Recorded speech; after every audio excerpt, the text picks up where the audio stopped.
Calling to order the Municipality of Monroeville's Citizens Night and Agenda Setting Meeting for December 5th, 2023. It is 7:02 p.m. If we'd all please rise for the Pledge of Allegiance, followed by a moment of silence. I pledge allegiance to the flag of the United States of America and to the republic for which it stands, one nation, under God, indivisible, with liberty and justice for all.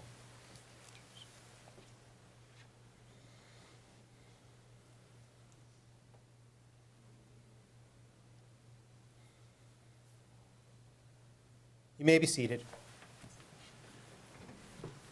Can I have a roll call, please?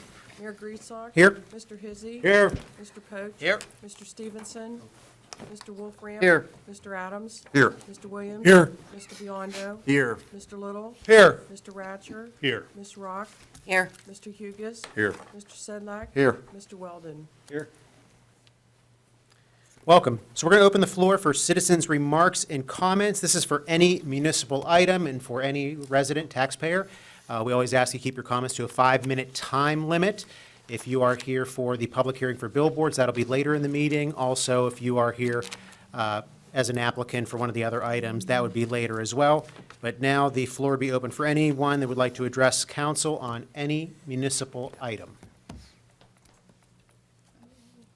Seeing none, we're going to close that comment period and move over to our agenda-setting meeting. And we're going to start, we have a presentation, Mark Forster from Nova Insurance Services, to give us an update on our insurance plan for next year. And Mr. Sedlak will join.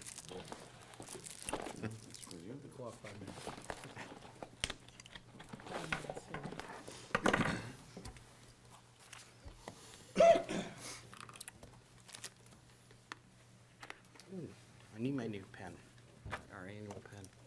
There you go, you can. I know, that's a problem. No, leave it for him. Leave it for him and then we'll, I get a new pen before I leave. Thank you, sir. thank you, Mark. Mark, how you doing? Thank you, sir. Thank you. I'm Mark. Hi there. Thank you. Thanks, Mark. I'm Mark. Good, how are you? Okay, thank you for allowing me the opportunity to come in this evening to review the insurance coverages for the municipality. Despite some bumps in the road, we were able to get the municipal coverages renewed for 1/1/2024. It's been a challenging few years in terms of claims, but our carrier partners worked with us and we were able to negotiate the best possible terms with no reduction in coverage, which is very important. So all the policies will renew 1/1. In your packet, there's a few items I'd like to go through. The first page is the actual summary of all the coverages that you have currently. Under the buildings coverage, you have $24,848,042 in building coverage. Personal property, roughly $14 million. Flood coverage, $5 million. Equipment breakdown, $39 million. Inland marine, $662,000. General liability, $1 million. Abuse and molestation, $1 million. Employee benefits liability, $1 million. Commercial auto liability, $1 million. Physical damage, actual cash value. Crime coverage, $500,000. Public officials, employment practices, and excess liability of $1 million. Law enforcement liability, which will now be $2 million because the excess will not be covering the law enforcement, so that's going to be on a separate coverage, but they will still have the $2 million coverage. You see the deductibles and the renewal premium for this year. Special coverage, we'll talk about in a minute what that is, but that's $1 million. And then workers' compensation for the municipality, statutory limits, including the coverage for the volunteer fire department. That's within COVA Insurance Company. You see the renewal premium there as well. The fire companies are also covered by the borough. That consists of property, general liability, portable equipment, vehicles, excess liability, and the limits there as well. Vehicles, fire trucks on agreed value, and blanket replacement costs on portable equipment. Monroeville EMS is paid for by the municipality, and you see that the limit, statutory limit and premium there as well. So The special coverage is on the following page. I won't go into detail about that because there's a lot of confidentiality related to that, but for members of council and mayor and the solicitor and the manager and Joe, those limits are disclosed, and the coverage detail is disclosed there, and what that is all about. But that's the coverage that was added a couple of years ago, and that continues to be covered by Travelers Insurance. So back to the previous page, you see our partners are McKee Risk Management on the municipal package, Travelers with the special coverage, and COVA with the workers' comp, and VFIS, which is especially coverage for volunteer fire departments, and UPMC is our partner on the Monroeville EMS coverage. Been a challenge in terms of claims, as I said, that makes it the renewal more difficult. You're not alone in that. A lot of municipalities have that same issue on the workers' comp. Joe met with Encova last month, and their recommendations on the workers' comp enter before you in the ensuing pages, and that just came out December 1st, and Joe's in your seat, and I'm sure you may have already seen this, but just to touch base on it, they've reviewed 137 claims since 2020, and reviewed the percentage of claims from each department and where they came from, and it then went on to review the safety committee and in terms of how to prevent future claims in the future. And they went through a number of loss control options available to the municipality, and you'll see those listed as well on the second page. And then the proposed safety training for the municipality, including safe packer truck operation.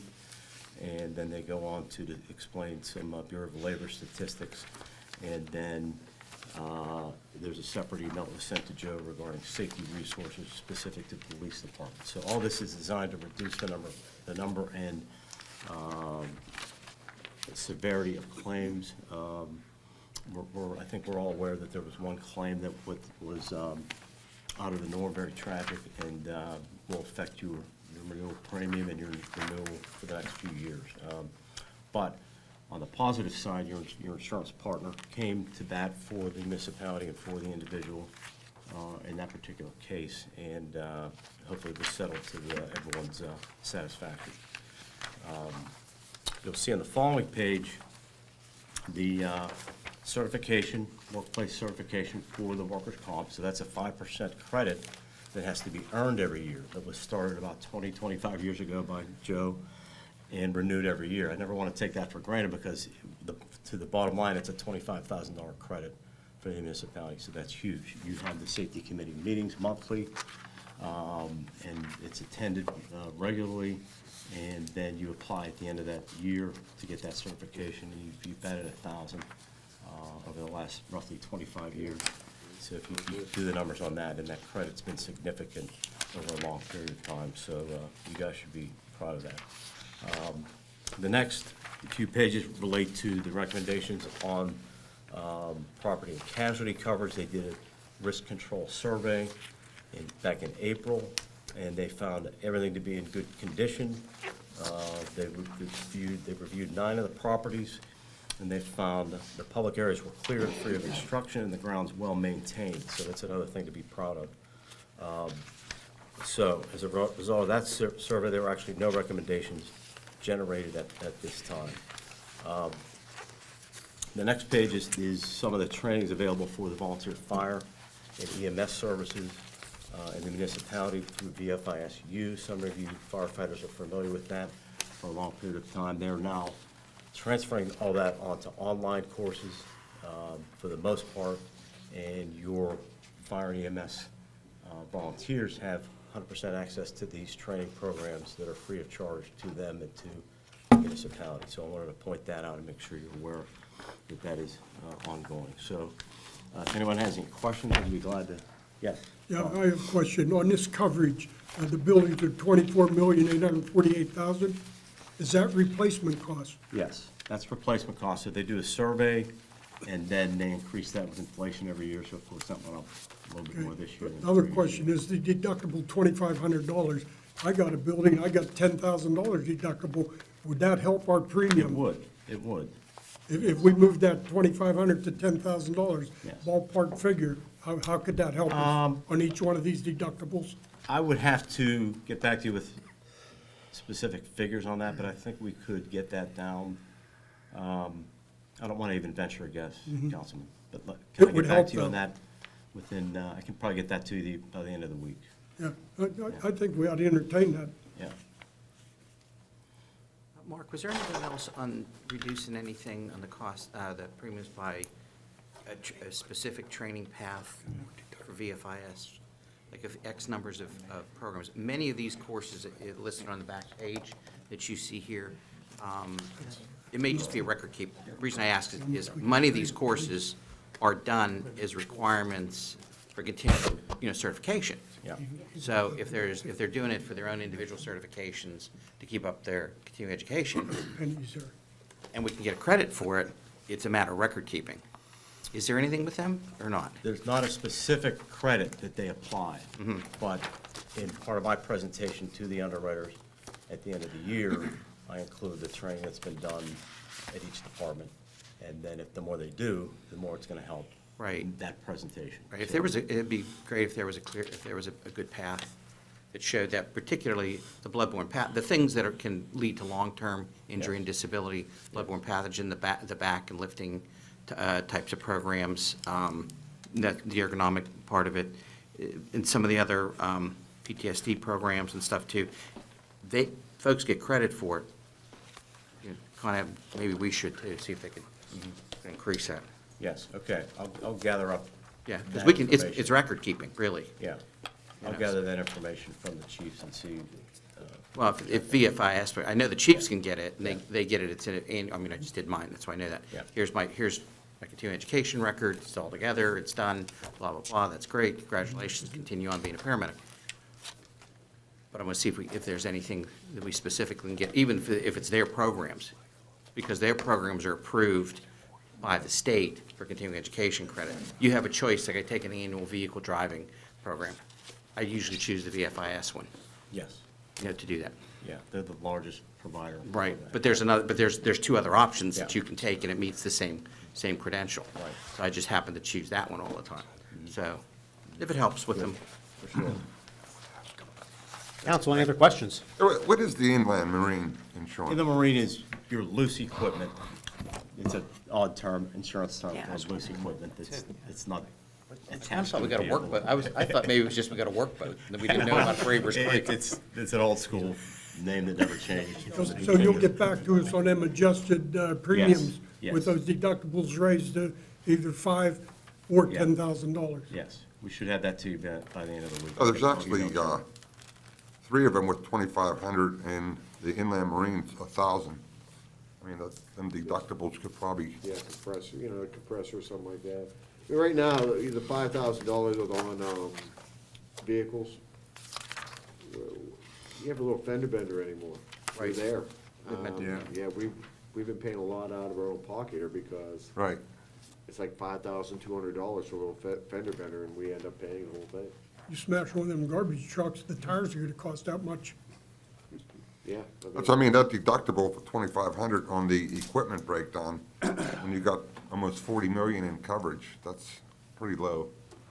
Yes, that would go up with the property deductible, the buildings and personal property, equipment breakdown, those would all be tied into the same. Yeah, get that to us It's before worth Tuesday. exploring. Give it to the manager so he can Yeah. get it to us before Tuesday, if you would. You will have it by Tuesday, yeah. Thank you. Great. Council, any other questions? Yeah, Mark, what's the percentage increase on a workers' comp? The workers' comp was 11%, 11%? Yes. Okay, maybe you said that, I missed it, okay. yeah. Yeah, remember, workers' comp is calculated by claims and payroll. So as our payroll goes up, so does the premium, just where it is. And now we've had a significant claim.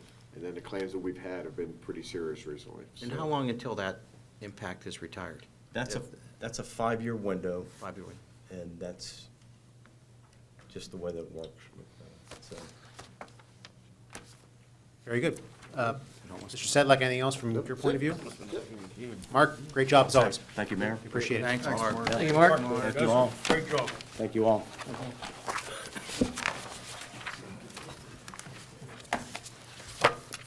Council, moving along in the agenda, we have an executive session announcement that council conducted an executive session on Tuesday, December 5th, 2023, from approximately 6:15 to 7 p.m. for personnel and litigation reasons. Council, legislative action, if any, shall be taken at next Tuesday's December 12th council meeting.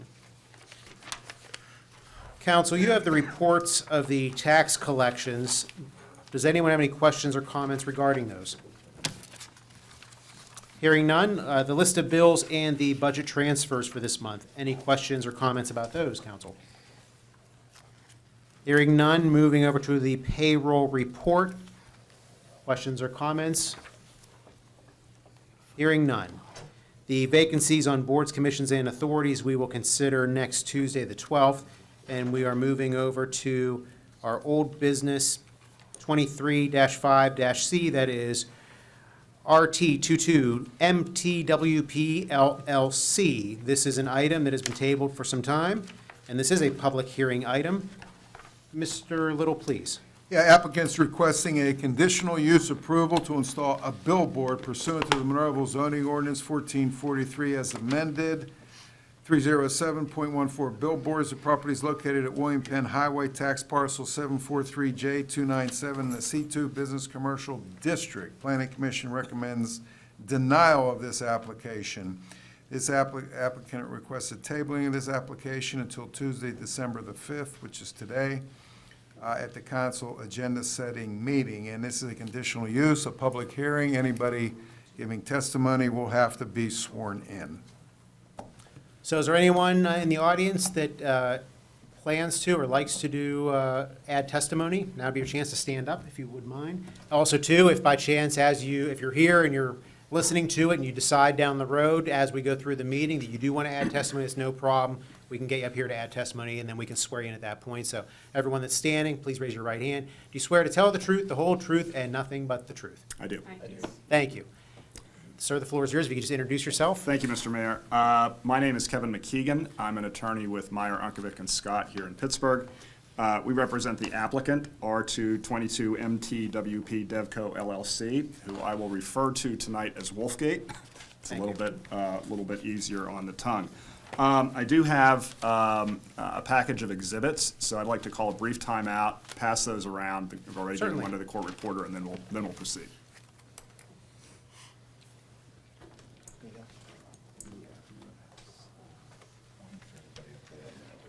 I have one, thank you. Thank you.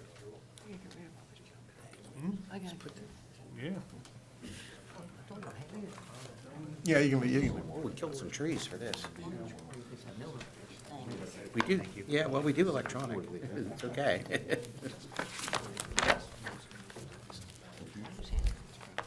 Should have been sandwiches instead. Thank you. Thanks, sir.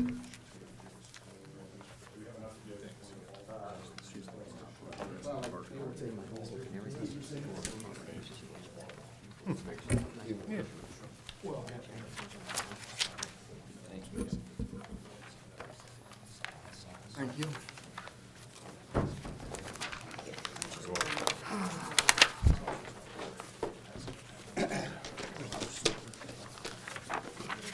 Okay, thank you very much. So as the municipal manager indicated, this is a request for a conditional use for a billboard in your C2 zoning district where billboards are permitted by conditional use. Briefly, and just for purposes of establishing the record, conditional uses should be treated as a form of permitted use. They represent a decision that's already been made by the municipality that the use is appropriate for the zoning district.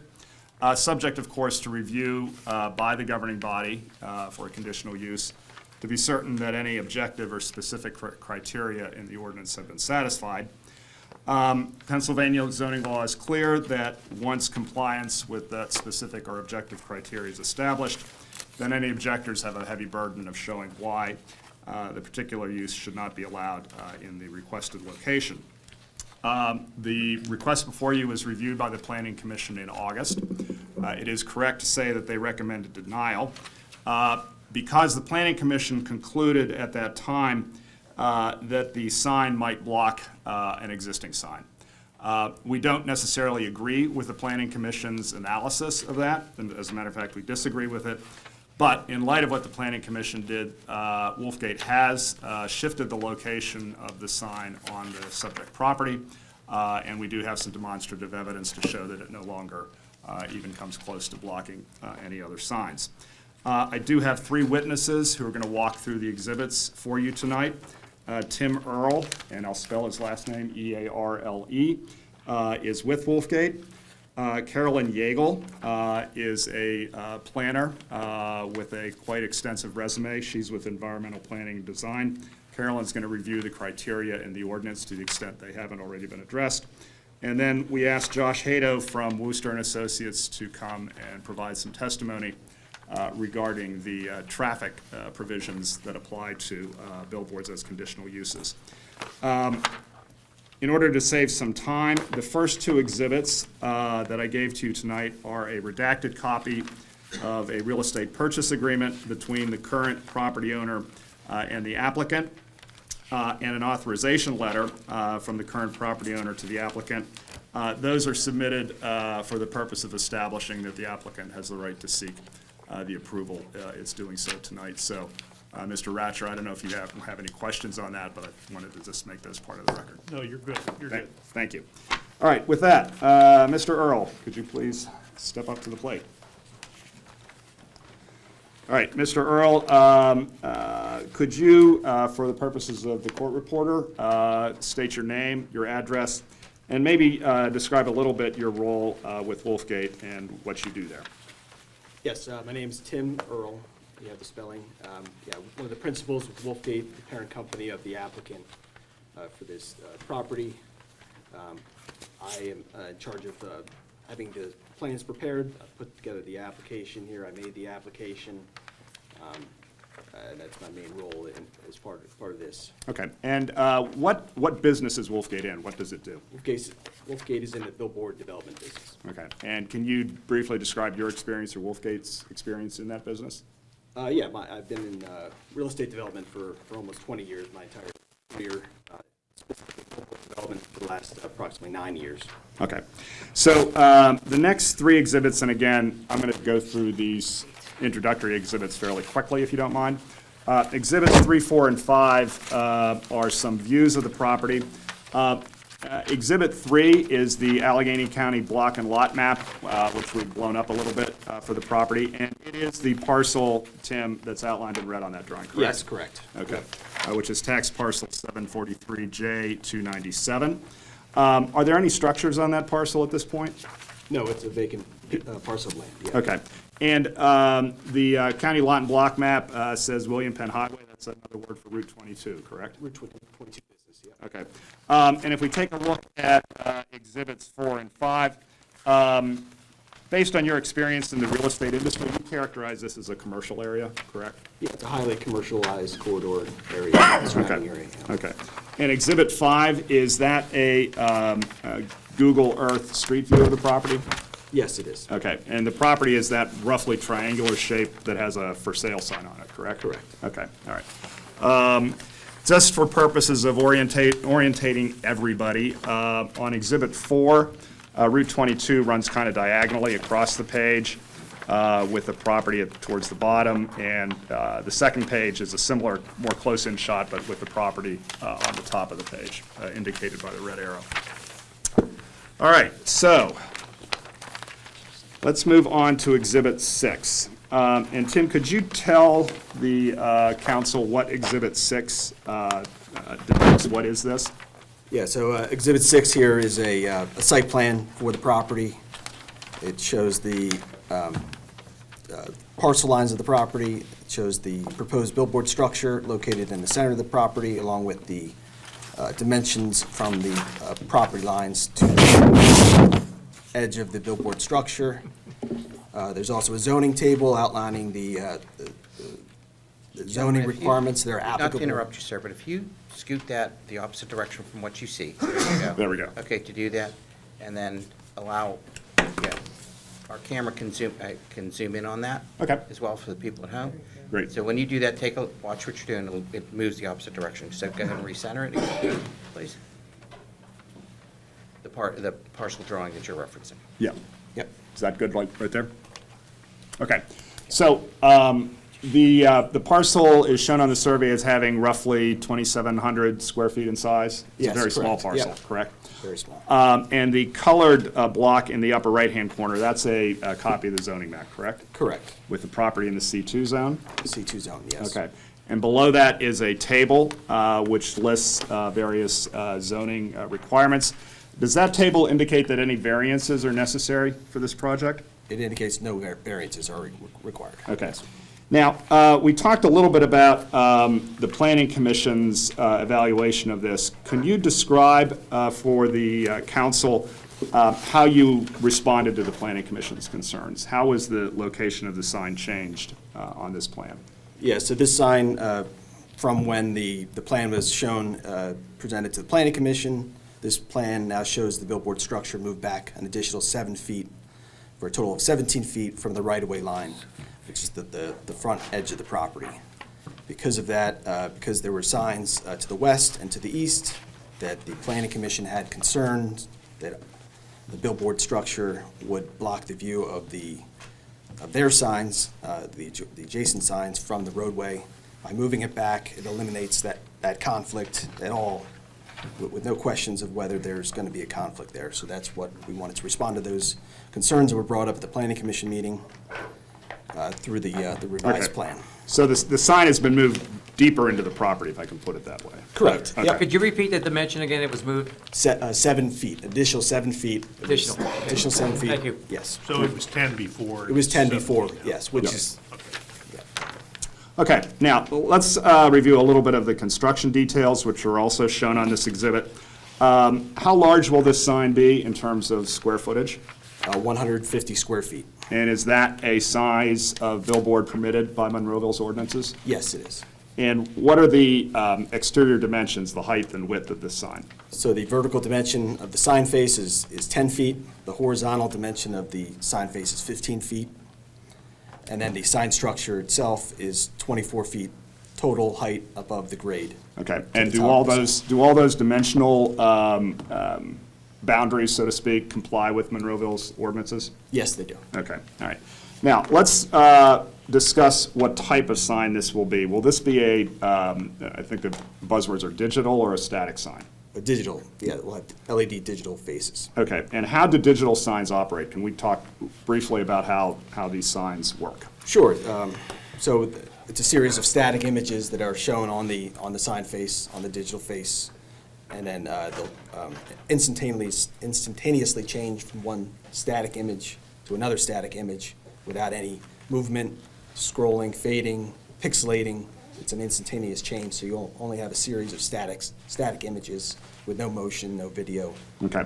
And is the time that the image has to display before it changes, is that regulated by anybody? It is, yes. So William Penn Highway, which the sign is located on, is a roadway that's controlled by PennDOT. PennDOT has regulations regarding outdoor advertising signs, digital outdoor advertising signs, billboards. They have a requirement of 5 seconds minimum between one change of the static image to the next. Okay. And is it Wolfgate's operational practice to have the signs change at a rate different from what PennDOT requires? Yes, we would do a longer change, a longer time period in between each change. Okay, so the sign will actually display longer than what PennDOT would permit? Yes, correct. Okay, all right. I just want to confirm this. Digital signs don't flash, right? They just change the display, correct? Okay. And do digital signs include some sort of shielding for light? Is that typical for the way they're?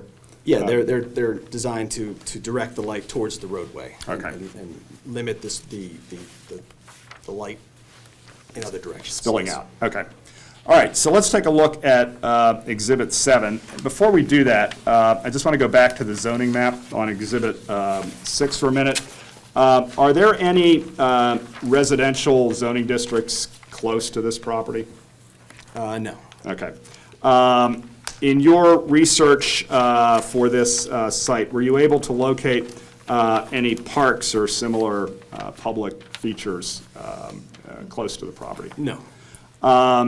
Is there a church anywhere near this property? No. And Exhibit 7 shows that the nearest church is roughly, what, 1,600 feet away? Yes, Okay. In Monroeville, so that's further than Monroeville ordinances would require in terms of location of a billboard, correct? yeah, when measured from the as measured by the ordinance requires. Okay, yes. okay, all right. Now, if we take a look at Exhibit 8, Monroeville also has requirements as to spacing for billboards. Where is the nearest billboard to this sign? To the west, 3,971 feet. And is that distance beyond what what Monroeville requires? Yes, well beyond. Okay, all right. So now, let's take a look at Exhibit 9. So does Exhibit 9 show the beginnings of a landscaping plan for this sign? Yeah, Exhibit 9 is a landscaping plan showing the required plantings around the base of the sign structure. Okay. And the sign structure has one pole shown on this drawing. That's how you intend to construct it, correct? Yes, correct, and that's the zoning requirement, that it's a single pole. A single Yes. pole. And will the pole and the sign be able to withstand a wind load of 60 miles per hour? Yes, Okay. And that also is a Monroeville requirement, correct? Correct. Okay. All right, let's move on to Exhibit 10. This exhibit sets out certain operational features for the sign, correct? correct, You'll be able to shut down the sign between 12 midnight and 6 a.m.? yes. How will that happen? There's a computer program that the parameters can be set on the billboard, and it will only operate during those hours. Okay. You discuss on this exhibit brightness. How will you be able to control brightness of the sign? Similarly, there's a computer-controlled system that, along with an ambient light sensor, automatically adjusts the brightness of the sign depending upon ambient light conditions. Also, when it's brighter out, it can be brighter. When it's dark out, it will be at its lowest level. And those, based on that, it will conform to those requirements. Okay. Yeah. And that sensor and that computer system will enable you to meet Monroeville's requirements for illumination Yes. of this sign? Okay. Now, could the billboard be made available to the municipality or public service organizations for announcements? Yes, that's something we like to offer to the local municipality as a way to get local messaging, public safety announcements, even Amber Alerts can be tied into the billboard itself. And that, again, is, I imagine, some sort of computer. Correct, yep. Computer operation? Okay, all right. Last couple questions for you, Tim. This sign is facing Route 22, which is a state highway. Will you need to get PennDOT permits for this sign? We will, yes. Have you applied for those yet? No, PennDOT requires their application to come after the local municipality issues their building permit approvals. Okay, do you have any reason to think that PennDOT permits would not be issued for this sign? No. Okay. Mr. Mayor, Mr. Ratcher, I have no other questions at this time for Mr. Earl. I don't know if council, either SEL or CIL, has questions.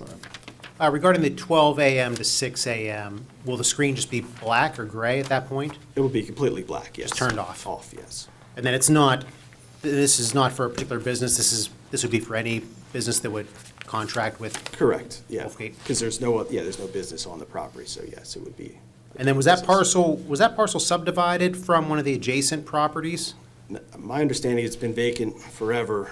That's just how it was kind of- originally part of a larger parcel prior to 22 being expanded to its full width.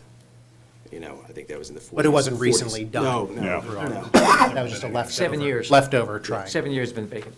Okay. Yeah. I have a question. What kind of insurance do you have if the sign malfunctions, it works partially, that it'll be prepared instead of looking like an eyesore 3, 4, 5, 6 years down the road? Something happens, it's struck by lightning or whatever, and it's operating haphazardly, and it just turns into an eyesore.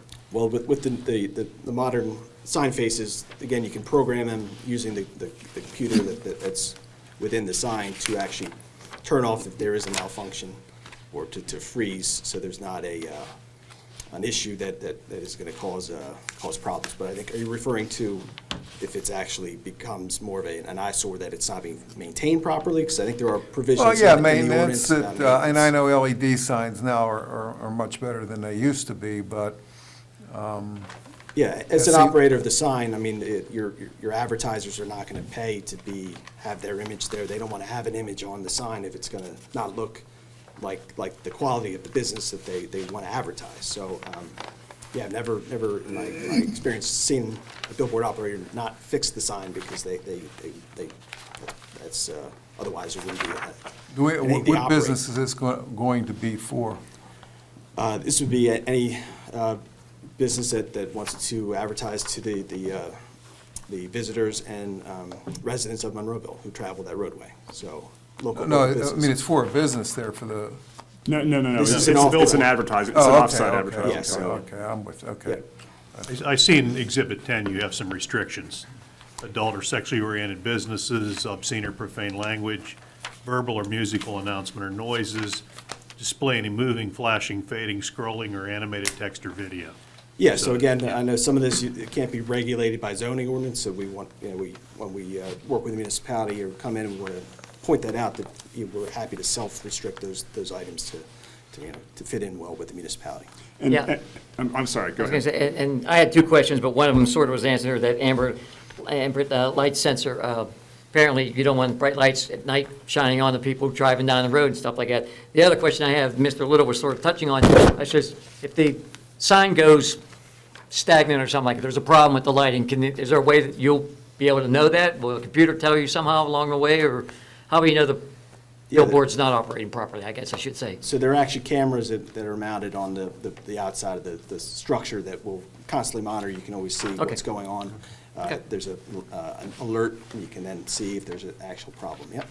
And just to follow up on that, and I'm making the mistake of asking a question I don't know the answer to, but I suppose that as opposed to like a paper billboard, where the wind might tear the paper or something, you'll know that the sign isn't operating much quicker than that situation. Correct, yeah, there are actual sensors in the sign itself that send an error message, and that can be double-checked with visual confirmation or not confirmation that there is an issue or not. It And can at be that diagnosed point, quickly. somebody can flip a switch and take care of the Correct, problem. Okay. yep. That's, yeah. Is Wolfgate operating any billboards in the region? Right now, we have two on Route 8. Okay, but not adjacent to Monroeville, Not- anywhere in this No, we east do not. suburbs? No. Okay. I have a question for engineering, Paul. Looking at Exhibit 6.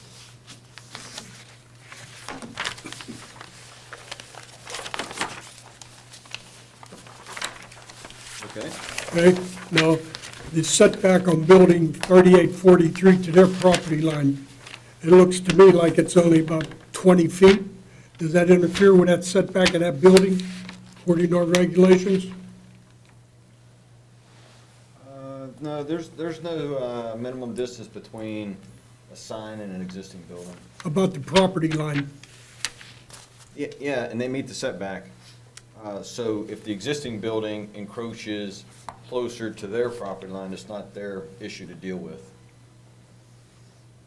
So if that existing building encroaches within the required setback for that existing building's property, that's the existing building property's problem, not their problem.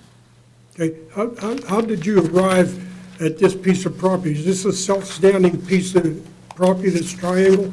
Yeah, it's basically an orphan parcel that's been vacant forever, that was Who created. owns that now? I think if you look at Exhibit 1 and 2, which have kind of gotten buried on my. It's the estate of James J. McGillicott. Yep. Okay, It is a separate tax parcel. It is taxed by Allegheny County. It has a block and lot number. It's a small surviving parcel that has no other use at this point. okay, thank you. So did you run any, one of the planning commission's issues was that it might block an existing sign. And I might be asking the wrong person this as my guess, but did you run any tests, or how were you able to confirm that the 7-foot movement resolved that issue? Well, we were going to get to that with the next witness, but I think Tim you'd be comfortable Sure. answering this right now. Yeah. If we flip ahead to Exhibit 12, please. You can center it up. You Oh, I'm center it up sorry. in the request. I keep forgetting Yeah, about the camera. center it up, There we go. put it on there so that. There we go. Remember, you're on TV. Think of it that way. You want to, there we go. Now we're. Okay. There, that's it. Thank you, Jared. All right, so I apologize for the amount of trees I killed, but if you flip ahead to Exhibit 12. So Tim, Exhibit 12 is a photograph of Route 22 on which the proposed billboard has been computer-generated and inserted, correct? Correct. And how was the location on this photograph determined relative to conditions in the field? Can you explain that? Okay. Yeah, so the locations of the sign structure itself, this was from when the original location where it was only 10 feet off of the right-of-way. From those locations in the field, we actually set up a 24-foot tall pole in the field at the location where the edge of the sign would be, and took a series of photos traveling along the roadway. You can see the pole is here, It's the yellow pole. Yellow pole. Okay. here, and that's at 10 feet from the right-of-way to the front of the sign. And now, after this exercise, we moved it back the additional 7 feet, which is why now you see the sign set back an additional 7 feet. So we have the rendering, this rendering tied to the actual location in the field. And I would imagine you used some GPS and survey information to do that? Correct. And further, yeah, we've then went back after moving the sign on the site plan, had the surveyor come back out and actually mark those exact dimensions in the field as well. Okay, so Exhibit 12, the first page shows a rendering of the sign as it would physically appear looking westbound, about 230 feet from the sign as you're approaching it on Route 22. The Planet Fitness sign is clearly still visible there. If we go to the next page, this is a little bit closer. Again, are we blocking any signs at that point? No. Okay. If we go to the next page, which is a really close-up view, again, we're not blocking anything. Correct. And then, So that's from the, that's considering a view from the center lane. well, It's hard to, I appreciate, number one, that your markings, that the people there are using GPS coordinates for it. That's great. But again, it's the other angle of the roadway that's confusing me with that. So if I'm going straight westbound in the slow lane, okay, to do that, that may not be what I'm seeing. And that's the complaint of Planning Commission. thank you, Planet Fitness, to do that, that it would block it or not. if I can offer this, Sure. your ordinance doesn't really say where you should be looking. It just says, are you blocking a sign? So we took a very reasonable approach to this. We located the sign on the spot on the property where it would have the least impact on any sign. And I'm sure Mr. Ratcher would agree that ambiguities of that type need to be resolved in favor of the applicant. So while I appreciate the comment, I think this is probably as good as you're going to be able to get in terms of where this sign is located and its effect on other signs. What about the location of the existing power lines on the Exhibit 12, third page? Looks like the power lines are resting on top of the billboard.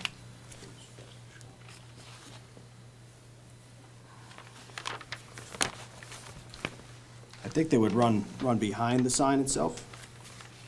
Actually, it looked like to my point, Yeah. depth perception is the reality of it. So I appreciate what you said regarding, historically, but is it okay with Planet Fitness? I don't know. We already affecting them. So that's the same thing here. You're saying from a perspective standpoint, it's behind it? I don't, yeah. Right.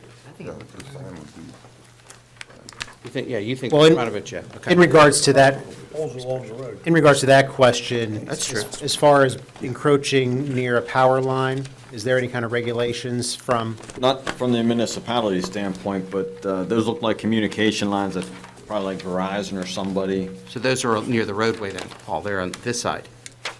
they're in front of it. It's hard to tell. Right, exactly. You know, the utility pole is really close to the curb. Right. But the way the image is drawn, it looks like the lines are actually laying on top of the building. Yeah, good. If they're, That could be field verified, you know, you Yeah, can go yeah, out we there and can- measure. And actually, I think Could you do that, please? Yes, yeah.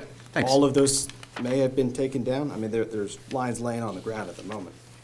But, Yeah, you were out there taking pictures today, maybe, we don't have these marked as exhibits, but you want to show yeah, I mean, these?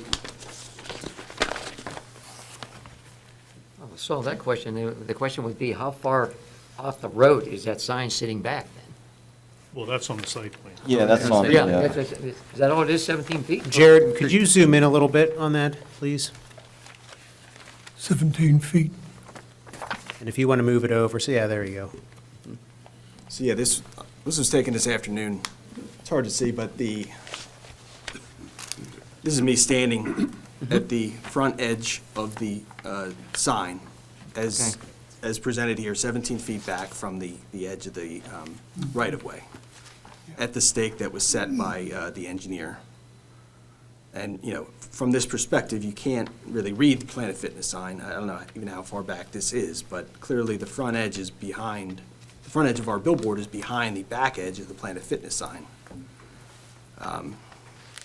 And does that show, If you look at your site plan, this might help you. Yeah. It shows the signs, and you can see versus farther back. Yeah. So Right. that might- yeah, thank you, Paul. If you take a look at Exhibit 6, and just compare the closest edge of the proposed sign to Route 22 with the location of the Planet Fitness sign, which is labeled existing sign, Oh, I'll ask him what she means. okay? I think you'll see that the front edge of the proposed sign is more or less in line with the back edge of the Planet Fitness sign, so it could hardly block it. Correct. And that, again, that was all in response to the feedback we received, so. And when you mentioned your church earlier, the closest one, what is it? The church, That's the one on Northern Pike. I'm sorry. It's, well, I'm not sure we Grace know, Baptist. I'm not sure, Yeah. Grace Life Church? No. No.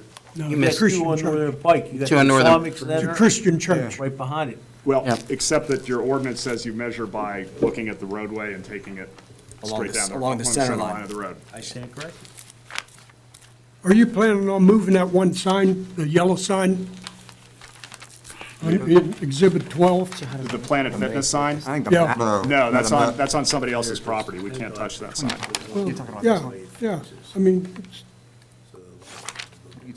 I'm talking about this one. The mattress firm, I think it's The mattress mattress firm, firm. you can't, That's their old sign. yeah. Yeah, no, the it's old- different, again, a It still different property. looks like it's We on have a top of very your good- sign on Yeah, 12. I know, it's right Yeah, down it's just below. it's just the image. That's on a different parcel, Mr. Yeah. Williams, so. How many Kevin- feet is the existing sign away from your proposed sign? I'm sorry, How many Mr. feet did you say that was, your sign was away from the existing?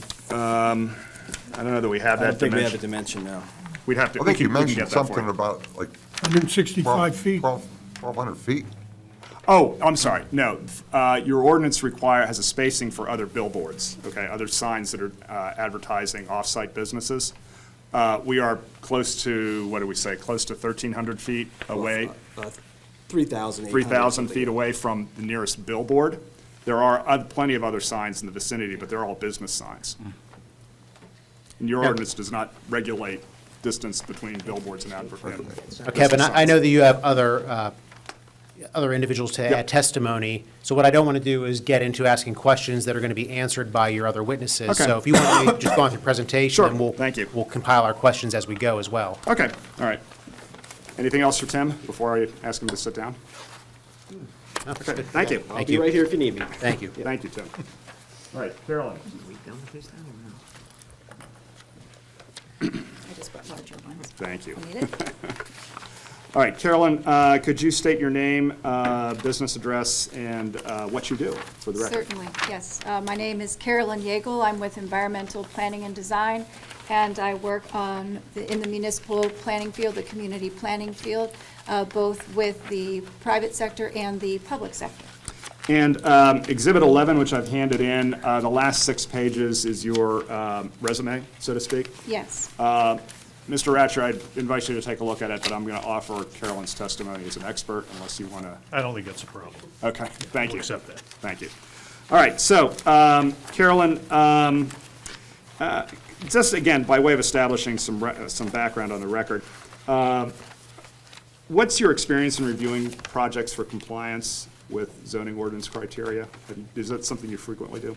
It is, again, in building on the decades of doing this, both for the public sector and the private sector. As part of my public sector role, I do serve as a municipal planner for municipalities and completing zoning ordinance reviews to submit reports to, on a monthly basis, say to a planning commission or the staff, so that they can deliver it to the planning commissions and ultimately the elected officials to make the decisions on applications that come in the door. That is one hat that I wear. Okay. And the other set of things related to zoning is I do assist in evaluating zoning, rewriting zoning or amendments, 2 types of things, and then giving testimony to it.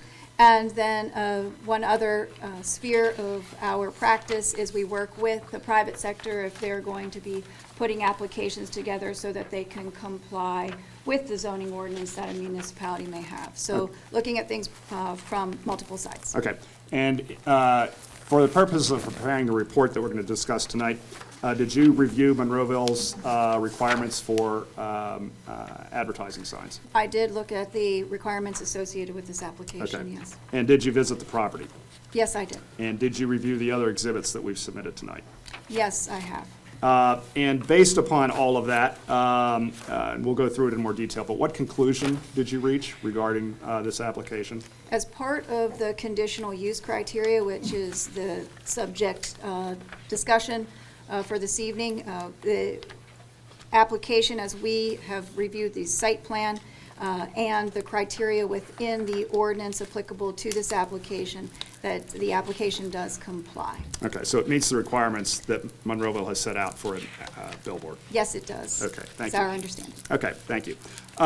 So let's take a look very quickly at your report. If we go to page 3, is this where you begin your analysis of Monroeville's requirements? Yes, in looking at the site plan, we identified the facts.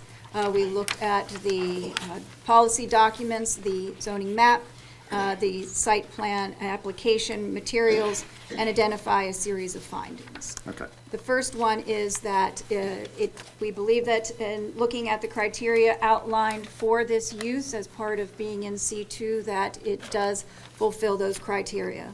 The second set of these findings then goes into looking at each of the criteria that would be associated with it, yes. Okay. Now, the one I want to, again, go back to is the one the Planning Commission had the most trouble with, which is in terms of not interfering with views of other signs. Based upon what Tim has explained in terms of the relocation of the sign, have you reached any conclusions on whether this sign will block other signs? Based upon the series of photographs, the GPS information, the site plan information in terms of the November file, and that has been created following a Planning Commission discussion, and the consideration for site distances, we have done an analysis of looking at things from both a westbound perspective and from the eastbound perspective. I believe it does not. I think that it is also something as an observation that in the series of exhibits, and if we can go to past, we can pull these up here. Sure. I have them. We have bigger renderings of what's in the renderings. report.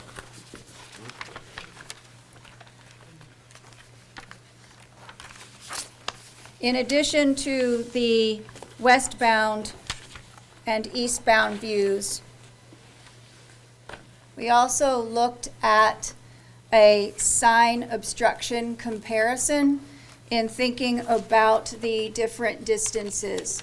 And this is looking in context of what is happening both westbound and eastbound at various distances.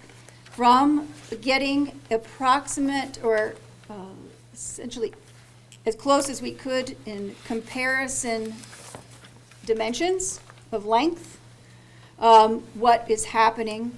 And we recognize that in the westbound view from 230 feet from the sign, and then the eastbound view, 220 feet on the opposite side of the right-of-way, that this billboard does not have any blocking of the existing signs in terms of how they are dimensioned.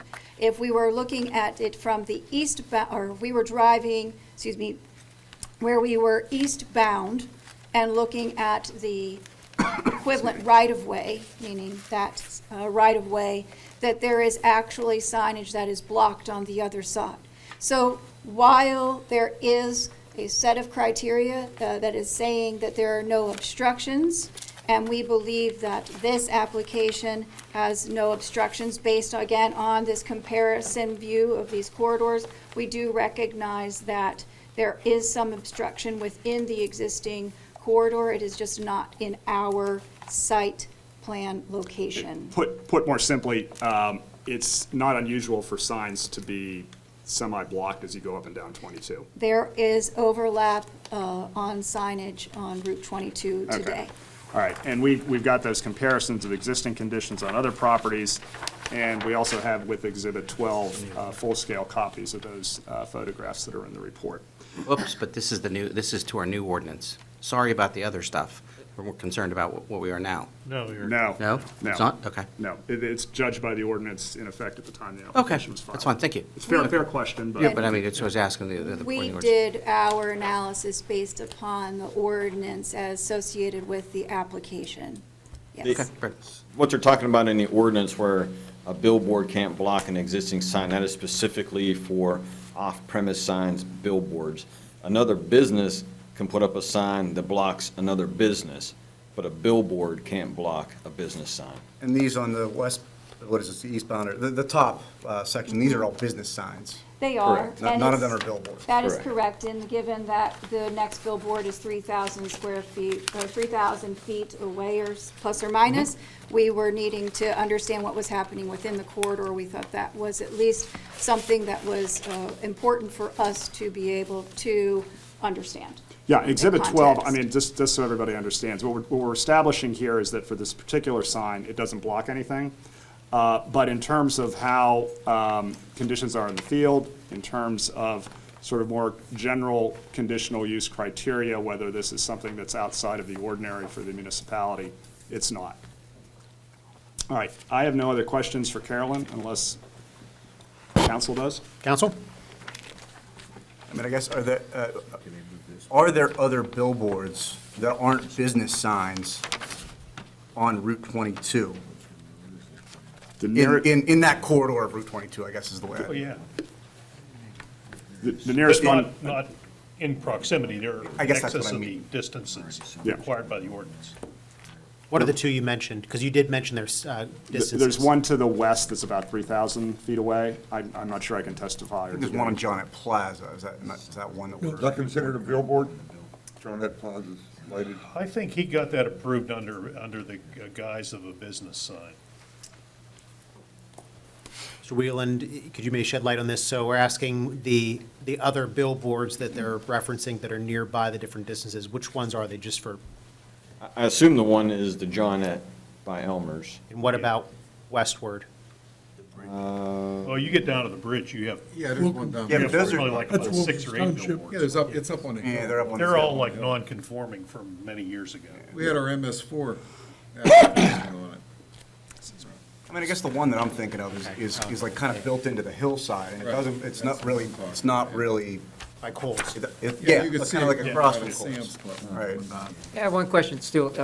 I'm not sure about this. Is this sign projecting both ways, or is it just projecting? It is two-faced. It Okay, will- that's it what I will was have wondering. Okay. East and west facing faces. Thank you. All right, thank you, Thank you. Carolyn. All right, last witness that we have tonight.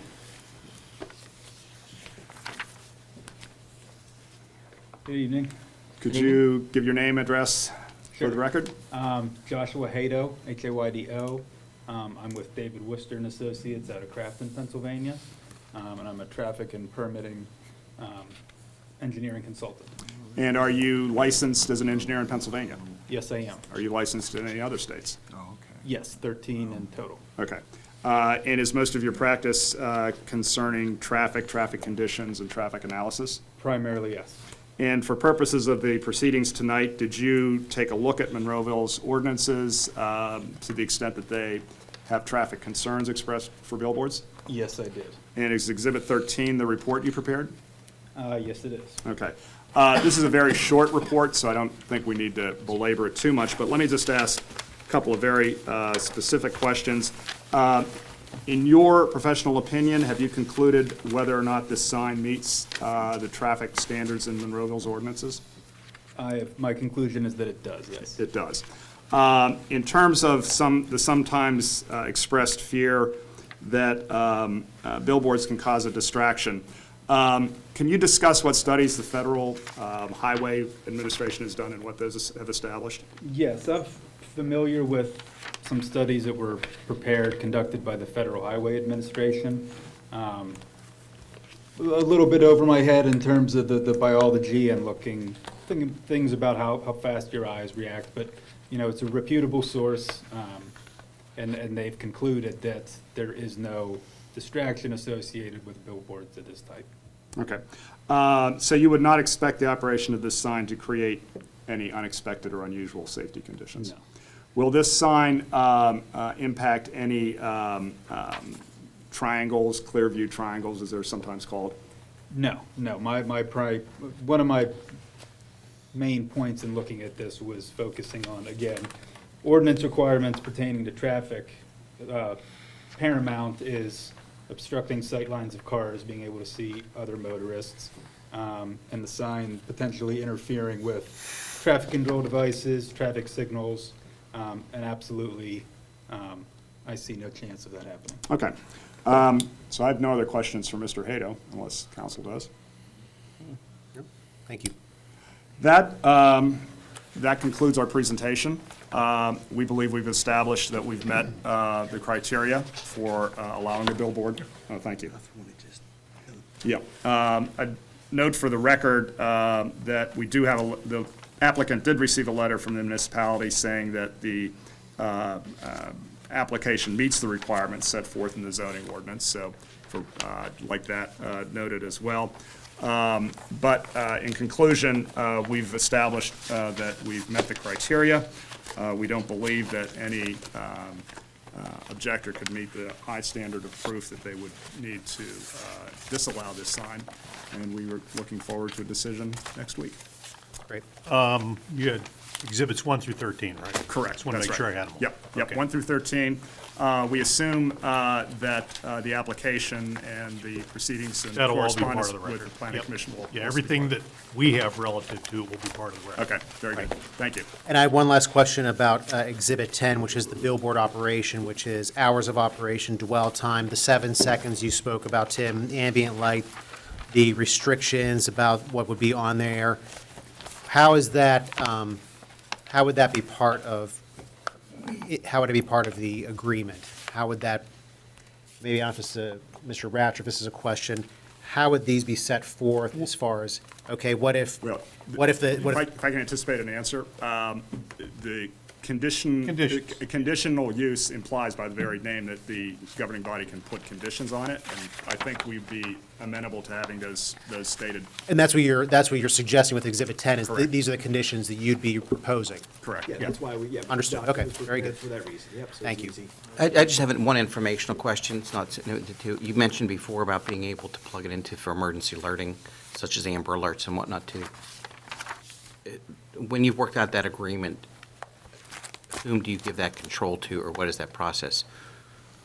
That is, my understanding is that is through the Amber Alert network Okay. and the operator of the sign, the technical. Right, aspect okay, of that's it. part of, it's black side of the cell network, okay, I Correct. got that, So that's it's all- fine. Yeah, it's all done. Is there any chance, given that we have a communication center of our own, that we can make some other type of input and control to that? We have another sign in town It's specific to who can approve, but then we can control that as well. The sign would never be controlled by the municipality, but. No, to be able to get that information out and approved from a local level out to it as well, quickly.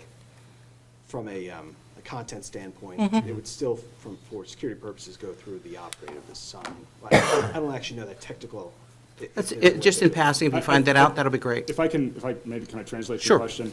If the municipality needs to put an alert out or has an announcement, that's something you do all the time, correct? Correct. And you work out the language of that with the municipality, Yes. and there's a protocol established with the municipalities, how that's not. That's the answer. That's a better, thank you. Thank you for the That'd be a question. better discussion for after a Absolutely. decision on this. Yep, thank you. Yes, thank you. But to the extent, let me just offer this as a concluding remark, to the extent that you feel that that ought to be expressed as a condition, that the applicant will meet with the municipality and do those sorts of things, absolutely. That's good, that'd be great. Thank you. Thank you, Mr. McKeegan, great job. And I'm going to seek a motion to, Well, let's, we've still got to hold the audience here, but before we do that, let's let Mr. Wilden tell us. I had invited Darren Meyer from our consulting firm, HRG, our traffic engineer, municipalities engineer, to put together an exhibit that showed how the proposed billboard could potentially block existing signs. But after listening to the testimony, they showed that they moved the sign back. So I don't know that Darren has anything to add. Do you want to? Darren, why don't you just come up and identify yourself, put those comments on the record, and then you'll be good. and then Darren, I'm assuming, so Mr. Wilden, what you're saying is, the information you have, the billboard was 7 feet closer to the road, correct? It appears that the applicant has addressed our concern. Okay. Yeah, Darren Meyer with HRG, 200 West Kensinger Drive, Cranberry Township, And you're a traffic engineer? representing Monroeville. Mr. Wheeldon had asked us to prepare an exhibit that shows how the sign may block existing signage within the corridor. Basically, just walk you through what we did. We had CAD survey base mapping for the area from a previous traffic signal design. Had some folks go into the field, measure height of the existing billboard, capture several images, and then model that in CAD and 3D to show the proposed billboard location. Again, this was based off the older October plan. Now the sign has moved approximately 7 feet. So I further guess the away from million-dollar roadway. question is, did moving the sign alleviate the conditions that were present when it was 7 feet closer to the roadway? It will definitely make it more visible and keep this sign further back from 22 and not include the Planet Fitness sign, which I think is approximately 45 feet away. But you haven't had the opportunity to. I have not had conduct the any full studies. opportunity to review our CAD file against it and look at the dimensions, but it definitely would move it further clearance from the existing sign. We could field verify the information the applicant presented tonight and see if we agree with it. Did we receive notice that they had moved it back the 7 feet? Tonight was the first I heard of it. So we're kind of, okay. Gray area. They didn't have to present that to the planning commission, the new, No. No, they didn't. Planning Commission recommended denial, so they were done with Planning Commission. They moved on to council. Kevin, you have any questions for Darren? No, I don't. Thank you, Darren. Thanks, Darren. Right, nothing else from staff? Nothing else from staff, Mr. Wilden? Nope, very good. Is there anyone from the audience that, after hearing this, would like to add any kind of testimony or has any questions or comments? Seeing no one? Any last comments from council? Hearing none? Is there a motion to adjourn this public hearing? The only question, I guess I do have a question. I mean, what if we do send out for verification and we find some discrepancies with what was presented? I mean, We'll try to do that before Tuesday. We'll try to verify that so we have an answer for you to make a decision on Tuesday. I guess would it hinder our ability to, if we close the record, does that hinder our ability to have that information presented? Well, I mean, we can leave the record open for that express purpose. And I assume. Do you have I would any also- objection to that? No, as long as we have an opportunity, of course, to review things and cross-examine if Sure, necessary. okay, Yeah. okay. So we're good. Okay. So, Motion to adjourn this Yep. hearing then. well, we do nothing at this point, right? Or do we leave? Well, you can adjourn the hearing. We're leaving the record open for the purposes of the field measurements and such that the staff's going to do. Okay. Any And second then? potential rebuttal for that from Mr. Keegan. Is there a motion He did agreeing with that? motion. And Yeah. a second? Second, a Very second. good. So all in favor? Aye.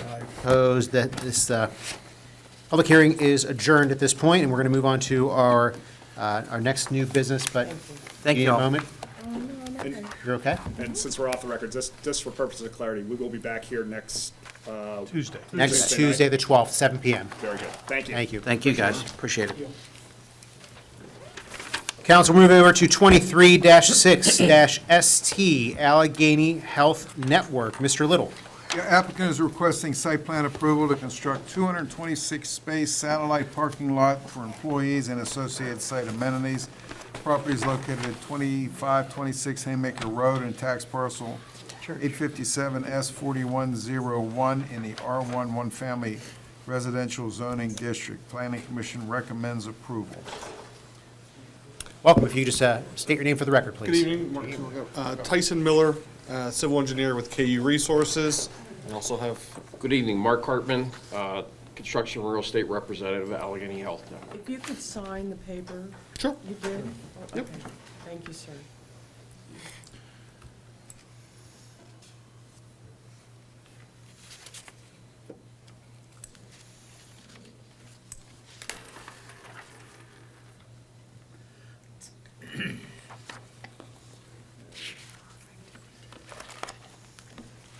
So, as mentioned, Yep, we'll get it on the camera. Jared? this site is in proximity to Forbes Hospital. Forbes Hospital Complex is just to the north of McGinley Road. This property is to the south.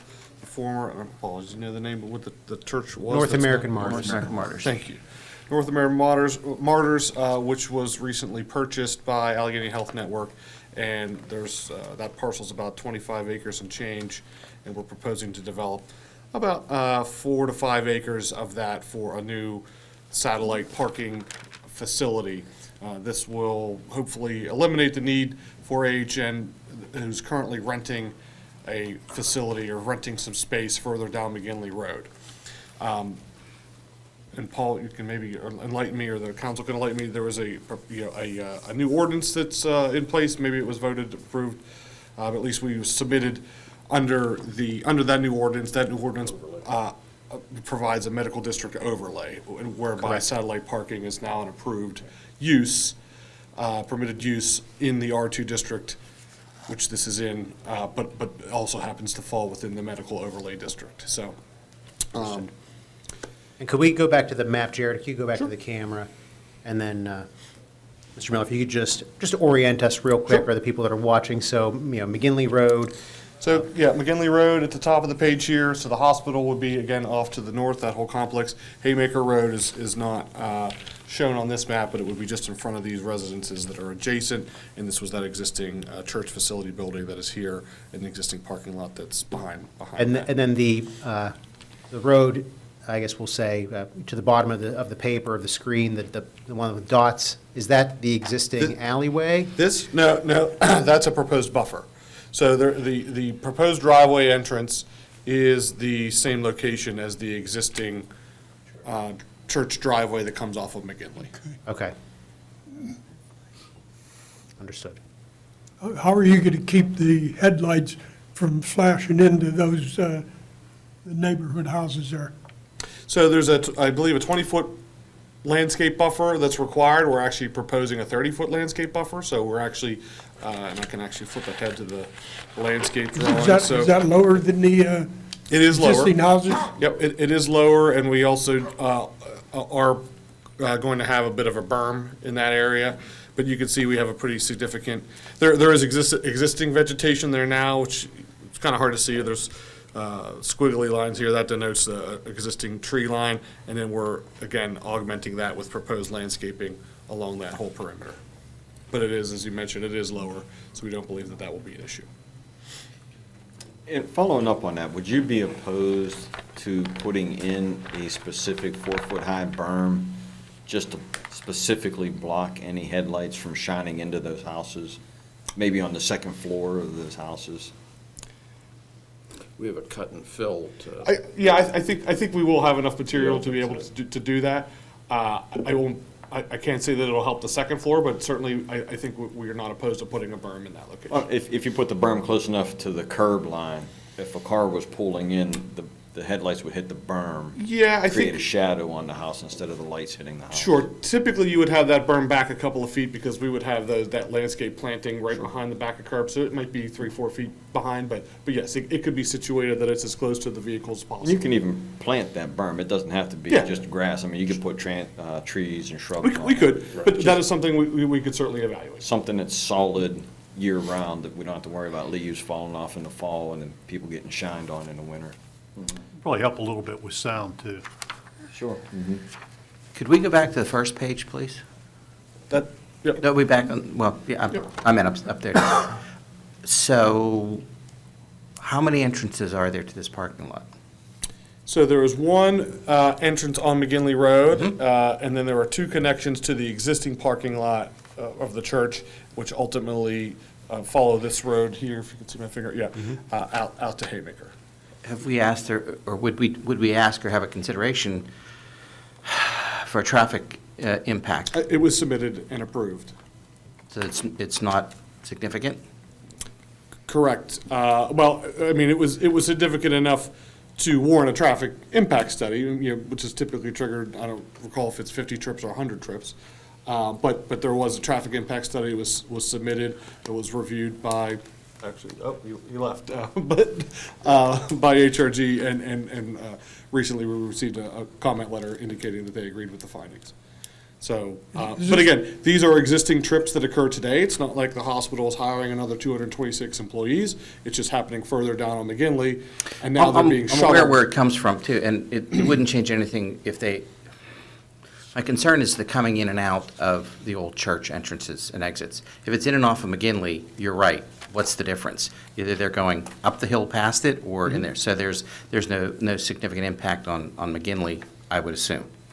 Right. Okay, to do that. But I do have a concern if now all of a sudden on a daily basis, the entrances coming out of, and that's still zone residential, this time would increase coming out onto Haymaker. That's because there's no real traffic control. We had concerns about businesses that we changed zoning for, prior to a business across the street. We changed zoning that for those residents.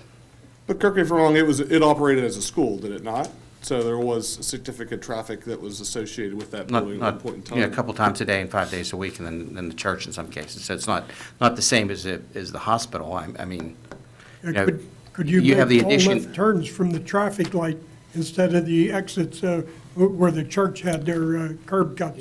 I think I think the findings of the traffic study and our anticipation is that the vast majority of users are going to use McGinley Road. I'll be honest, I don't have that report in front of me, so I don't know what the traffic distribution was, but I know there was a significant skew towards the entrance of McGinley versus through the church. I mean, people entering that way may find it more easy, Bob, and that's a good point, to do that. A number of years ago, that having been in my church, it used to be enough that it was a little bit difficult that there was even a police officer that used to bring folks out of services when they made the current entrance. It's almost across from Colgate Drive that's on there, and people wanting to make the left to go southbound onto Haymaker. But correct me if I'm wrong, was that before there was a light at McGinley? There's always both been times. light at McGinley. So, I mean, Mark, since the if you want 70s. to jump in. So I think that if I understand you, the concern is more from the egress as opposed to the ingress. That's correct, yeah. It's the left-hand turn heading southbound on Haymaker out of that area. So if it's inbound, in fact, to be quite honest with you, having had a number of significant accidents occur at McGinley and Haymaker, if it reduces the load entering from off of McGinley as it has today, that sounds great. That sounds like a great opportunity. It's the leaving that area and making the left, to do that. Because there's also, if I see that correctly, Jared, if we can go back to the drawing, this number includes the use of those spaces that were currently used to be used by the school that are in the rear of the school structure.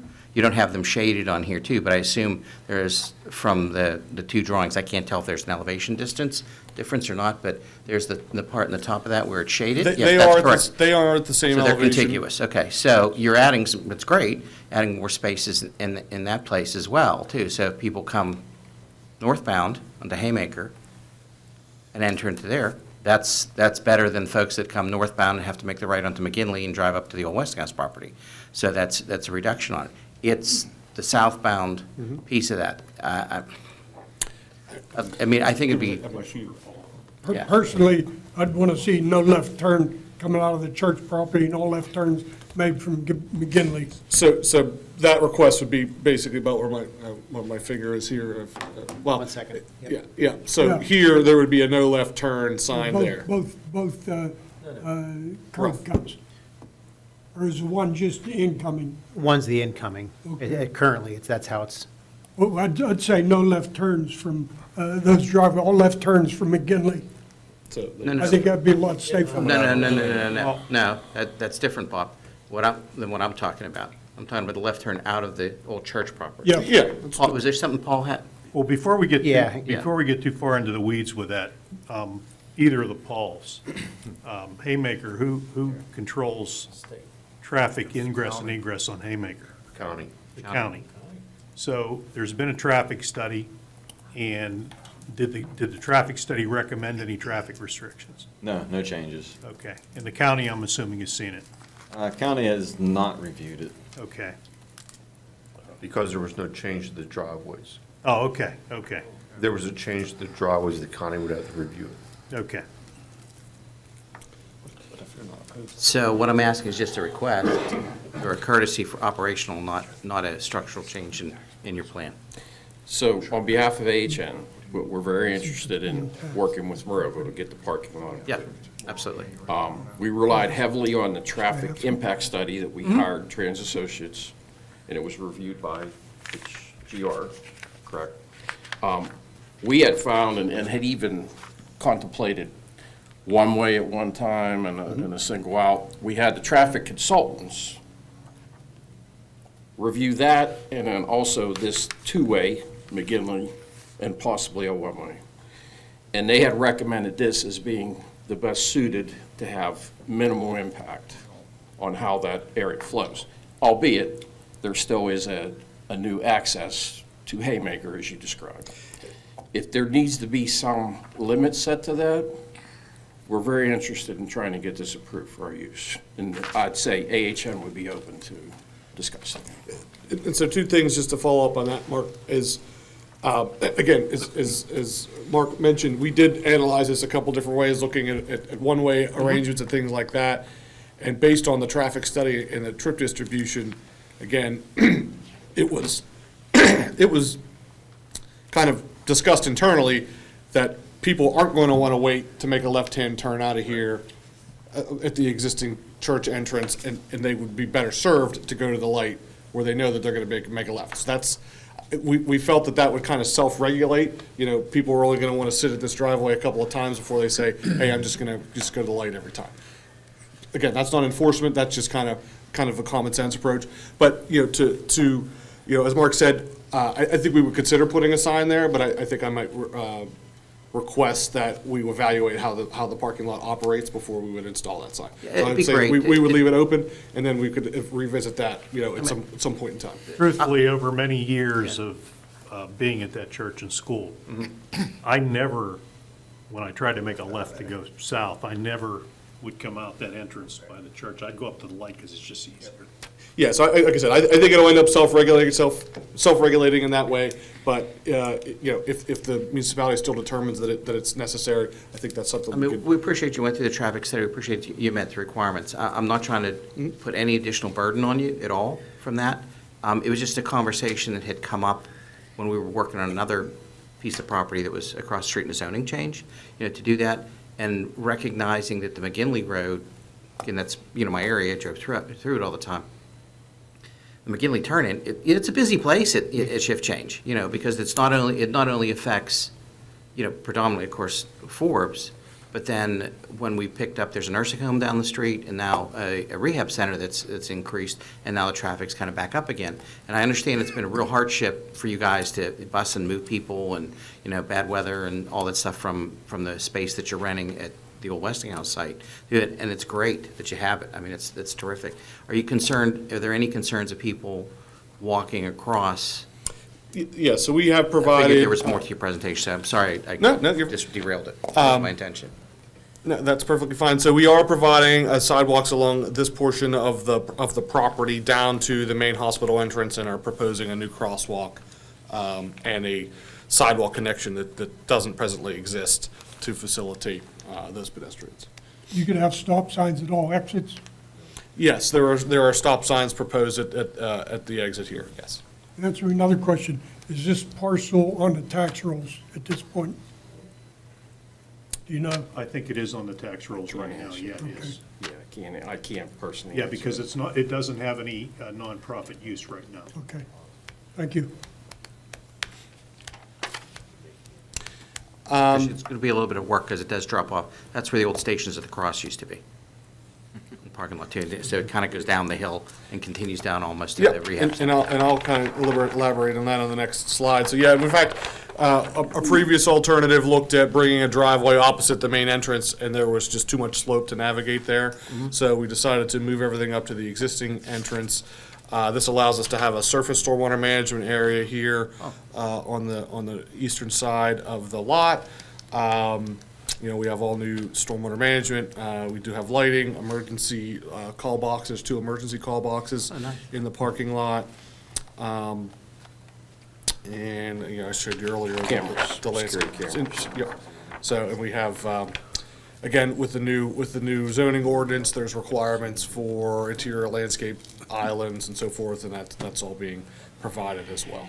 That stormwater management facility that you have there, is that for the new parking lot, or is that for the entire site now? That's just for the new parking lot, yes. Or you could have surveillance for that new parking lot? Yes. We have cameras and direct connect to Highmark Police located. Or we could be able to see the pictures instead of, I just seen on TV, they had cameras and you couldn't even identify people, they were so grainy. Now, there's a pretty Highmark good. requires very high level, Thank very, you. That would be helpful. very high resolution cameras, yes, sir. And they centrally monitor them now. It's not even there. It's Okay. at their facility. Right. Very good. Is there anything else that you want to present? I think those are the pertinent details. Certainly happy to answer any questions. Okay. Council, any other questions? They do a great job when they do something. It's a property night in Monroe. Hearing none, we'll move on. We'll consider this next Tuesday. Thank you so much. Thank you. Thank you.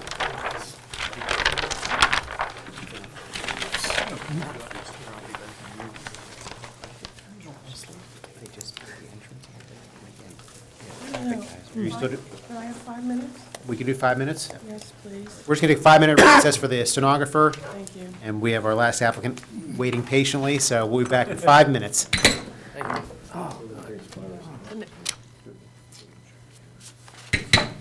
Welcome back. We are out of our recess. It is approximately 8:40 PM.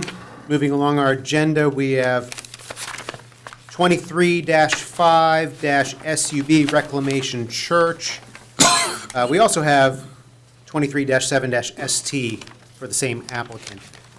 Mr. Little. Yeah, applicants requesting preliminary and final subdivision approval to consolidate tax parcels 855N299 and tax parcel 855N318 into one parcel with a total acreage of 6.21 acres.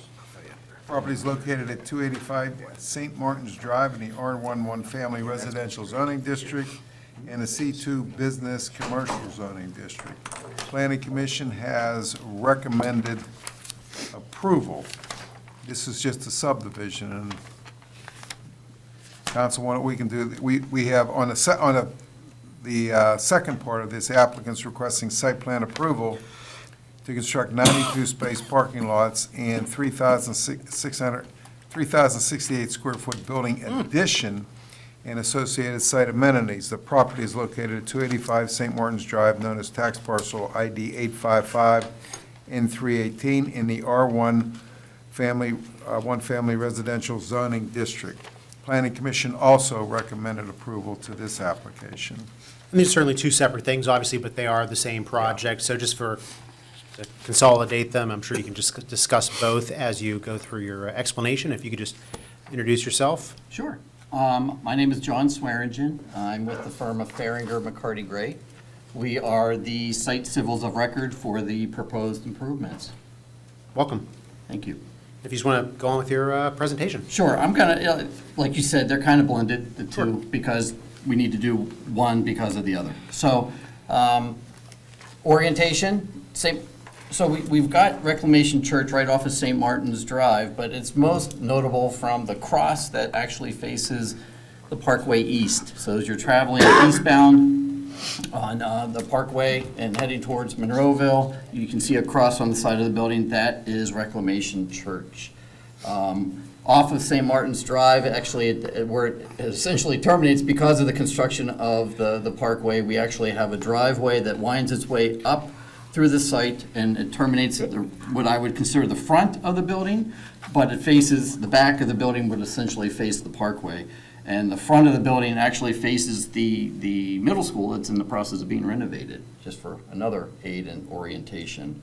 But to the back of the building, we've got roughly 92 parking spaces that are paved, and then we've got a gravel area that's utilized as overflow, located actually between the paved parking and the school property.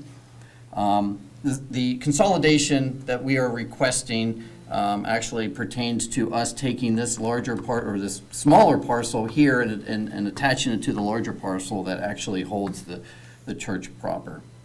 The church had purchased this property a number of years ago, not really knowing what they were going to do with it, but now we've got a great plan, and I think you'll appreciate what we're proposing at this time. Okay, any questions about orientation and location and consolidation? Okay, thanks. So I'm going to move right to the rendering. This is what we're proposing. So as I mentioned, we've got the Parkway, which you can kind of see here on this photographic background, and we have St. Martin's Drive located off to the west of the property, and then you can kind of see these little white boxes here, which are contour labels. That's where the existing driveway is located right now. And if you could zoom in on this, you would actually be able to see the lines underneath the plan here for the existing drive lane. We are not touching any of the parking. The 92 parking spaces are located on the back side of the building, and we're not even touching the gravel area itself. We are proposing, and I will, to correct what was just read by the manager, this has actually been reduced now to a 2,700 square foot addition. When we first came in and our application did reflect over 3,000 square feet, we've reduced that, and we've actually reoriented a little bit to maybe fit the building, the existing building and the existing site a little bit better. So it's now down to a 2,700 square foot addition. That addition's only going to be utilized for office and counseling space. It's basically, they're starting to grow. It's a young church. Administratively, they need space for their staff. So it's literally, and I can show you an image here if we've got a few minutes at the end here of what the architect has designed, but it's literally just office space and counseling space. It's going to be a really nice addition to this existing building. I want to correct myself. I said we weren't modifying any of the 92. We are actually improving the existing ADA spaces. They currently only have 3. They're not really compliant. So the church has asked me to actually increase the number. Of course, we would need to match the number of parking spaces we're going to have on the site. And now we're going to have 6 code-compliant ADA spaces. I want to work my way back down to St. Martin's. So the entry to the property is going to remain the same location at the end of St. Martin's Drive. We're actually just going to tighten up the drive lane a little bit and pull a little bit more towards St. Martin's Drive. We're also proposing an additional 74 parking spaces down below, parallel to St. Martin's Drive. That's going to require a couple retaining walls we built, one on the lower side, one on the upper side. But the idea is to get the drive lane pulled tighter and get all this proposed development for Phase 1 pulled in closer to St. Martin's. Now I say Phase 1 because the ultimate goal is to expand the existing building. The architects are currently working on some concepts on how we can expand the building and increase the size of the sanctuary. That addition will most likely go and where the existing drive lane is. So again, we're trying to get away from that for future development. And that is being proposed, it's just an increase in size of the sanctuary. Yeah, I don't know if you want to just see if we have any questions. I mean, again, it's a pretty simple design. I can quickly here, if it's okay, I'll show you the addition. I don't think it hurts to show this. It's a very simple addition. So here's the existing building. We've got that existing parking lot located over here with the ADA spaces. So this is going to go off to the side of the building that exists now towards the parkway. Small outdoor play area. You can see here we have a conference room, counseling, office, a couple of restrooms, and a larger area for open office gatherings. Very simple little design. 2,700 plus or minus square feet. Okay, Architecturally, it'll match the existing building. Heights, roof lines, all be the same. very good. Any concerns from staff? I'm not sure if you mentioned it, the proposed stormwater management will be, it includes the future expansion of the building as well. So they're already thinking ahead. Not only are they realigning the driveway, but they've already accounted for the new impervious that's proposed with the new building, correct? Correct. Yeah, thanks, Paul. I did mention that. So we're actually putting a subsurface tank system in this location of the parking lot. It will be able to handle all of what you're seeing here on the plan now, including these additional parking spaces and the phase 1 of building expansion. And it's also sized to handle approximately 14,000 square foot addition. We don't think it's going to be that big. We'd rather oversize the system than undersize it, because that's going to be years from now, just because of the expense associated with this current phase 1. Tell me about the windows on the parking lot side of the addition. What kind of windows are going in? Are they going to be floor to ceiling or? The window, the 2,700 square foot addition? No, they're not going to be floor to ceiling. They're just going to be windows on the outside. Let me see if I can pull this back around. I apologize to the camera folks. You can see the windows here. These are just normal windows to get natural light into the facility. They're not going to be floor to ceiling. Okay, my concern is, never in my lifetime I see so many vehicles running into buildings. Yeah.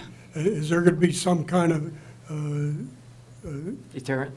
deterrent to stop cars from, I mean, just had a school bus run over a house. Yeah. And never in my lifetime did I see so many, and I think it's important to protect these rooms, especially if you have people in them.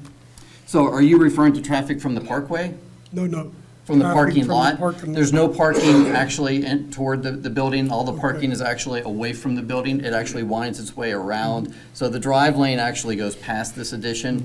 There's no parking aimed toward the building at all. Okay, It's thank what you. used to be the kids' play area Yes, correct. outside of the school. Yes. Side, it's just kind of down, a little dip down below grade back into it. Yeah, and it sits higher than the parkway in that location. But Substantially higher. yeah, Yeah, to do that too, as well. It's sort of a shame there isn't a big, we were just talking about the water supply to that, if you expand the size of the building, the sanctuary, because there's not much of a water line, as I recall, going up into there. well, that was from Mr. Story. He raised that, and your fire inspector also raised that point. So we are actually proposing to extend the 8-inch line off of St. Martin's up a portion. It's right now it's shown terminating right before the new addition, the phase 2 addition. So we'll be within 400 feet of, well, we'll be less than that to the existing building, and we'll be right next to the new building. So So it doesn't block the egress from, okay. Yeah, so we're gonna actually wind it up off of St. Martin's. We'll Right. just tie it and wind it. I'm proposing a fire hydrant right in this Yeah, location because here. there's no fire hydrant there now. It's down. No, the fire hydrant, It's down close to 22. no, it's Oh, actually, you moved one up. there is one Yeah. actually about midway up Yeah. across the front of our property. But it's too far of a distance, and obviously, we all agree with that. It was a good point to be made. Very good. John, is there anything else you want to present? I have nothing. Looks good. Council, any other questions? Good for you guys. Excellent. Yeah, we'll consider this next Tuesday the 12th. Thank you so much. Sir, did you sign? All right, council, moving over to resolutions. We have 3 to consider next Tuesday. Mr. Little, please. Yeah, first one is a resolution adopting a sewage planning module for the Murray's View shops. Council have any question on this? Okay, second one is a resolution requesting a statewide local share assessment grant of $396,000 from the Commonwealth Financing Authority to be used for the Gateway Woods Conservation Project for the Allegheny Land Trust. This is part of 1.9 million, I think it's 9 million, grant that the Allegheny Land Trust, not just in Monroeville, is going for the acquisition of property going over from Sugar Camp Park over in Pitcairn all the way over to Moss Side for conservation purposes. We have to be the applicant for the grant. This is the property that's beyond the community park? Yes, it's to the south. Most of it would be, if you looked on a map, would be the south of the community park. So pretty much it's like behind the larger soccer field, near the ball, correct. near the baseball and Straight up. softball fields. Right. From Pine Street up to the. Taylor Street. Pine Street. Yeah, Pine Street's the last one. On Tilbrook. Right. Oh, okay. And then there's no out-of-pocket expense for the municipality? No. Very good. Next item. Okay, resolution authorizing the proper officials to enter into a revised agreement by and between the Municipality of Monroeville Tax Office and Wilkins Township Commissioners to provide for the collection of township's mercantile tax, business privilege tax, and local service tax. This would be an increase in the percentage, I believe from 2% to 3% for collecting due to cost. Any questions, council? Hearing none, move over to our ordinances. Thank you, Mr. Little. We have 6 to look over this evening and to consider next Tuesday. Mr. Ratcher, please. Okay, an ordinance of the Municipality of Monroeville fixing the real estate millage for land, buildings, and structures for 2024, and I believe it remains at 4 mills as proposed here. Yes. And just before you go into all, most of these, is it all 6 or? No. Nope, the First five, five. the first First five, 5 yeah. all refer back to the 2024 budget. So all of them are part of the budget. By us approving the budget, we are approving these 5 different ordinances. So just wanted to say that, Mr. Ratcher. Next ordinance is an ordinance of the Municipality of Monroeville to provide for the adoption of a budget containing estimates of proposed revenues and expenditures for the calendar year beginning January 1, 2024. Ordinance number 3 is an ordinance of the Municipality of Monroeville continuing the deed transfer, mercantile tax, business privilege tax, and local services tax pursuant to the Local Tax Enabling Act of 1965 as amended. Bless you, Tim. Next, we have an ordinance of the Municipality of Monroeville adjusting the salary system structure. It says I think it should be for 2024. And finally, we have an ordinance of the Municipality of Monroeville establishing the 2024 fee schedule. We have one additional ordinance, and I'll speak about it once I read the preamble here. An ordinance of the Municipality of Monroeville pursuant to Section 501 of the Monroeville Home Rule Charter establishing the salary and fringe benefits for the position of municipal manager for 2024 and 2025 time period. I'm going to recommend that council table this next week. This was half of what we need to, originally, we thought that we'd be a little further ahead of the potential approval of a new manager, but we're not. So what we also have to do is advertise now to adopt an ordinance to hire a municipal manager. So we're going to do that as well. But this is already here, so we should probably just table it, and then we're going to clean all that up, and we're going to act on those, council can act on those ordinances on January 2nd. And then, Mr. Ratcher, I'm sorry, are we supposed to take action on Tuesday about authorizing the advertisement? Well, I was going to get to that under my report. That's in your report? Yes. Well, does anyone have any questions about the 6 ordinances that Mr. Ratcher just read? No. Okay, hearing no comment, so the floor is yours.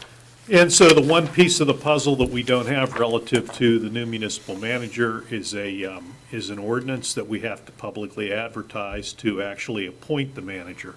And so I would ask for council's consensus that we can go ahead and advertise for that. We have to have probably about a 2-week lead time, so it's appropriate to get it in as soon as we can. We agree. Counselor, are you all right with that? Okay. Very good. Get that advertisement going. That's all I have. Thank you. Thank you, Mr. Ratcher. We want that on the agenda for Tuesday to authorize to advertise that. Yes. Okay, yeah. Mr. Little. Okay, the other thing I have is Christmas Day and New Year's Day, refuse and recycling pickup will be a day late. Thank you. Mr. Hugus. No, sir. Ms. Rock. Nothing. Very good. Reports of our council members. have nothing. Mr. Hizzy, thank you. Mr. Poach. Nothing this evening, sir? Thank you. Mr. Wolfram. Nothing, sir. Mr. Adams. We plan on passing a budget next Tuesday? Yes, that's what those first five Ordinances ordinances were all were about. about the budget, yeah. Yep.